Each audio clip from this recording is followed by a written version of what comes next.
Hi friends, welcome to trick to learn academy. ഇന്ന് നമ്മൾ നോക്കാൻ പോകുന്നത് ചെക്ക് എന്ന് പറയുന്ന ടോപ്പിക്കാണ്. ബാങ്കിങ്ങിലെ വളരെ ഇമ്പോർട്ടൻ്റ് ആയിട്ടുള്ളൊരു ഭാഗവും വളരെയധികം ചോദ്യങ്ങൾ ചോദിച്ചിട്ടുള്ളൊരു ഭാഗവുമാണ് ചെക്ക് എന്ന് പറയുന്നത്. സോ ചെക്ക് എന്താണെന്ന് നോക്കാം. ചെക്ക് ഒരു ബിൽ ഓഫ് എക്സ്ചേഞ്ച് ആണ്. NA ആക്ടിലെ സെക്ഷൻ 6 ചെക്കിനെ കുറിച്ച് പറയുന്നത്. ചെക്ക് എന്താണെന്ന് ചോദിച്ചാൽ ഒരു വ്യക്തി തനിക്ക് അക്കൗണ്ടുള്ള ബാങ്കിന് കൊടുക്കുന്ന ഒരു ഓർഡർ അല്ലെങ്കിൽ ഒരു സെറ്റ് ഓഫ് ഇൻസ്ട്രക്ഷൻ ആണ് ഈ ചെക്ക് എന്ന് പറയുന്നത്. എന്താണ് ആ ഇൻസ്ട്രക്ഷൻ എന്ന് ചോദിച്ചാൽ തൻ്റെ അക്കൗണ്ടിൽ കിടക്കുന്ന പൈസ ഒരു തേർഡ് പാർട്ടിക്ക് കൊടുക്കാൻ പറയുന്ന ഒരു ഓർഡറാണ് ഈ ചെക്ക് എന്ന് പറയുന്നത്. ഒരു വ്യക്തി തനിക്ക് അക്കൗണ്ടുള്ള ബാങ്കിനോട് തൻ്റെ അക്കൗണ്ടിൽ കിടക്കുന്ന പൈസ മൂന്നാമതൊരു വ്യക്തിക്ക് കൊടുക്കാൻ പറഞ്ഞുകൊണ്ടുള്ള ഒരു നിർദ്ദേശം അല്ലെങ്കിൽ ഓർഡറാണ് ചെക്ക് എന്ന് പറയുന്നത്.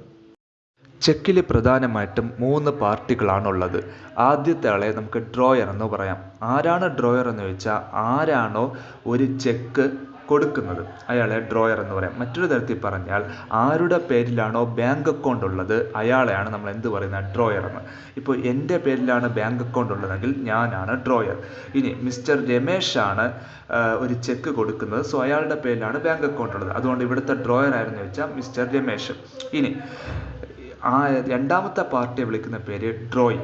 ഡ്രോയ് ആരെന്ന് ചോദിച്ചാൽ നമുക്ക് ഏത് ബാങ്കിലാണോ അക്കൗണ്ട് ഉള്ളത് ആ ബാങ്കിനെയാണ് ഡ്രോയ് എന്ന് പറയുന്നത്. ഇപ്പോൾ എനിക്ക് SBI ബാങ്കിലാണ് അക്കൗണ്ട് ഉള്ളതെങ്കിൽ ചെക്ക് കൊടുക്കുന്ന ഞാൻ മീൻസ് എൻ്റെ പേരിലാണ് അക്കൗണ്ട് ഉള്ളത്, സോ ഞാനാണ് ചെക്ക് കൊടുക്കുന്നത്. ചെക്ക് കൊടുക്കുന്ന എന്നെ വിളിക്കുന്ന പേര് ഡ്രോയർ.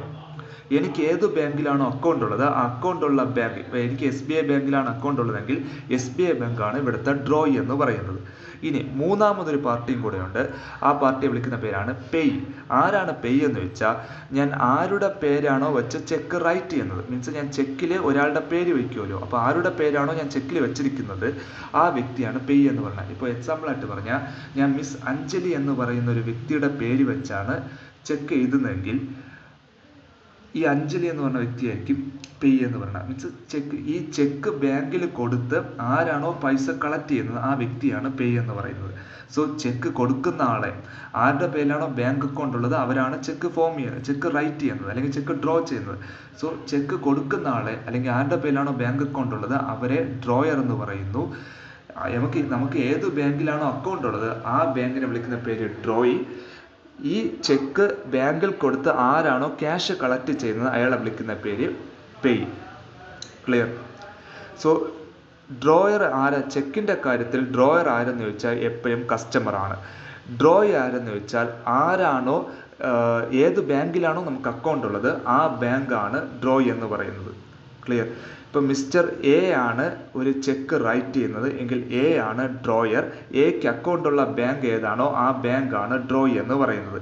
ഇനി A ആരുടെ പേര് വെച്ചാണോ ആ ചെക്ക് എഴുതുന്നത് ആ വ്യക്തിയാണ് പേയ് എന്നുള്ളത്. സപ്പോസ് മിസ്റ്റർ A ഡേവിഡ് എന്ന് പറയുന്ന പേര് വെച്ചിട്ടാണ് ചെക്ക് എഴുതുന്നതെങ്കിൽ ഈ ഡേവിഡ് എന്ന് പറയുന്ന വ്യക്തിയായിരിക്കും ഈ ചെക്ക് ബാങ്കിൽ കൊടുത്തിട്ട് ക്യാഷ് കളക്ട് ചെയ്യുന്നത്. സോ ഡേവിഡ് ആണ് അവിടുത്തെ പേയ് എന്ന് പറയുന്നത്, മൂന്നാമത്തെ പാർട്ടി. ഓക്കെ. ഇനി ഡ്രോയറും പേയും ചില സമയത്തിൽ ഒരാളാകാം, ചില സമയത്ത് അവർ രണ്ടുപേരാകാം. ക്ലിയർ? ഇതിൽ എന്തെങ്കിലും ഡൗട്ട് ഉണ്ടെങ്കിൽ നിങ്ങൾക്ക് കമൻ്റായിട്ട് ചോദിക്കാവുന്നതാണ്, ഞാനതിന് മറുപടി തരുന്നതായിരിക്കും. സോ നിങ്ങൾക്ക് മനസ്സിലായിട്ടുണ്ടെന്ന് വിചാരിക്കുന്നു. ബൈ.